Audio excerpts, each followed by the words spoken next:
লোকটার তাকানোর মধ্যে না অদ্ভুত আপন আপন ব্যাপার আছে। আমার দিকে কেমন ভ্যাল ভ্যাল করে তাকাচ্ছিল। কি রে, তুই কি আবার ডাক্তারের প্রেমে পড়লি নাকি?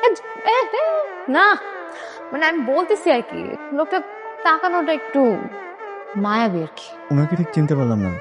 আমার চাচাতো বোন। ও, আসসালামু আলাইকুম। একটু সামনে আসেন, আপনাকে আপনার চোখ দুটো একটু দেখি, জিহ্বাটা একটু দেখো তো, হা করে দেখাবেন? আচ্ছা থাক, দরকার নেই। আমি তাহলে আরেক সপ্তাহের ওষুধ দিয়ে দিচ্ছি, এগুলো একটু ঠিকঠাক মতো খাবেন, আর 3 বেলা খাওয়ার পরে তো হাসবেন, আপনার হাসি সুন্দর।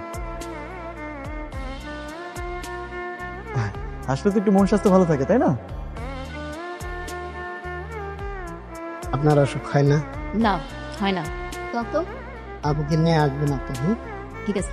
মজলুম, হ্যাঁ? তুমি এই মহিলার সাথে এভাবে কথা বলে কেন? এগুলো আর কখনো করবে না, নিজের চরিত্র ঠিক করো।